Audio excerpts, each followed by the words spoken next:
Shadow that follows Curse of Apartment 21. The quiet new apartment. When I first moved into my apartment, I thought I had scored a dream place. It was an old brick building on a quiet street, and my unit was spacious and filled with natural light. It was affordable too, almost suspiciously so, considering how expensive my city was. The landlord said something vague about previous tenants leaving in a hurry, but I didn't think much of it. I was just excited to finally have my own space. The first week was uneventful. I spent my time unpacking, rearranging furniture, and getting used to the creaky floors and strange groans of the old pipes. At night, the building settled into an eerie silence, but it wasn't too unsettling. It was an old building. Old buildings make noises, or so I thought. 2. The tapping. On my fourth night in the apartment, I woke up to a soft tapping sound. It wasn't loud, but it was persistent. Tap, tap, tap. I thought it might be a branch hitting the window, but when I checked, nothing was there. The sound seemed to be coming from the corner of my bedroom. I turned on the light and inspected the area, but there was nothing, just an empty wall and a radiator.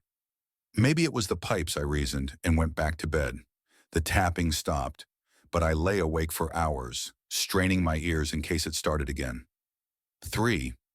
The first incident. 2 days later, something odd happened. I had left a stack of books on the coffee table in the living room, neatly arranged. When I came home from work, they were scattered across the floor, as if someone had swept them off. I thought maybe I had left the window open, and the wind had knocked them over, but the windows were all shut. I laughed it off and jokingly blamed it on the apartment ghost. But deep down, I couldn't shake the feeling that something wasn't right. 4. Footsteps in the night. The tapping sound returned, but this time it was accompanied by something worse. Footsteps. I heard them in the hallway outside my bedroom, slow and deliberate. I froze in bed, too scared to move. My apartment was small, and I knew for a fact that no one else was there. The footsteps stopped right outside my bedroom door. I held my breath, waiting for something to happen. But after a few minutes of silence, I worked up the courage to get out of bed and open the door. The hallway was empty. 5. The locked door. One morning, I woke up to find my bedroom door locked from the outside. I lived alone, and there was no way for the lock to engage without someone physically turning it. I had to call the landlord to come and let me out. He joked that the old locks in the building had a mind of their own, but I could tell he was uneasy. Before he left, he asked me, "Have you been hearing anything strange at night?" I hesitated, then said no. I didn't want to sound crazy, but his question lingered in my mind. 6. The shadow. The first time I saw it, I thought it was just a trick of the light. I was lying in bed scrolling through my phone when I noticed a dark shape in the corner of my room. It was tall and vaguely human-shaped, but it didn't move. I stared at it for what felt like an eternity, trying to convince myself it was just a shadow cast by the streetlight outside. But then it shifted, just slightly, as if it were leaning forward to get a better look at me. I turned on the bedside lamp, and the shadow was gone. 7. Researching the apartment. By now, I was thoroughly freaked out. I started digging into the history of the building, trying to figure out if something had happened there. It didn't take long to find an article about a woman who had gone missing a few years earlier. She had lived in my unit. According to the article, her boyfriend had reported her missing, but there was no sign of foul play. The police eventually dropped the case, and the landlord had rented out the apartment again.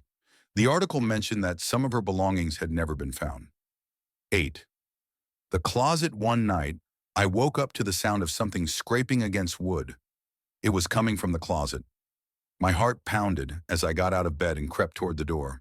When I opened it, the scraping stopped.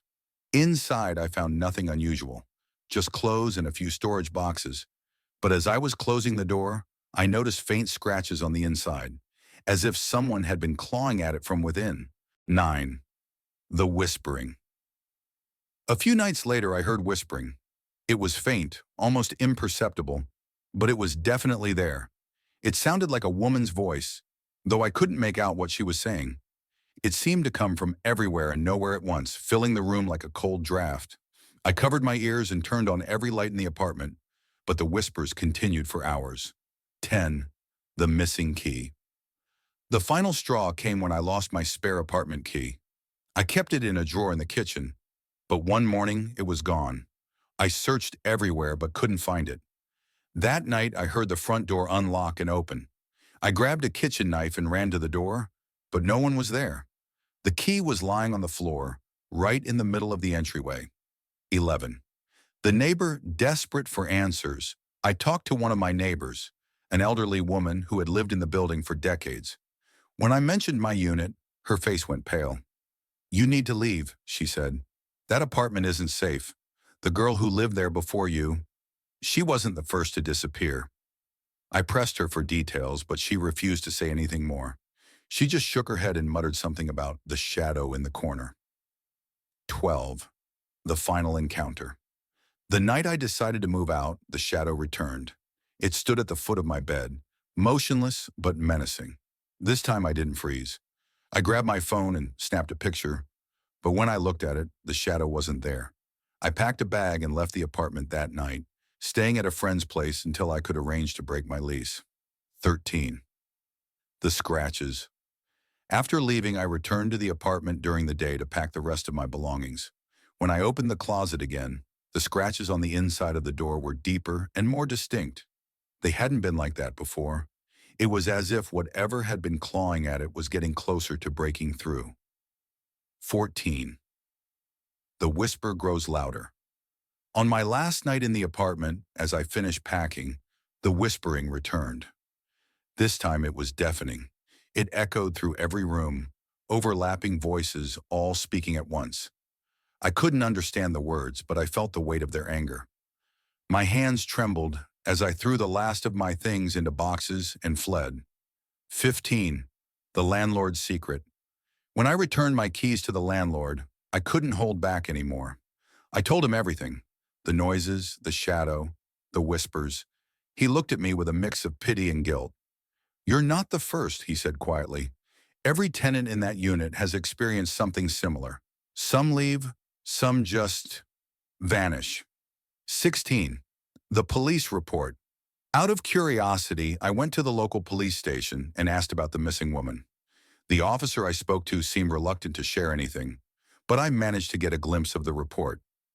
It mentioned unexplainable phenomena and possible foul play, but the case had been closed due to lack of evidence. 17. The dream.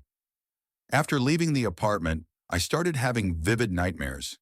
In them, I was back in the unit, standing in the closet as the shadow reached for me. I would wake up drenched in sweat, feeling as though something had followed me. 18. The new tenants. Months later, I drove past the building and saw someone moving into my old unit.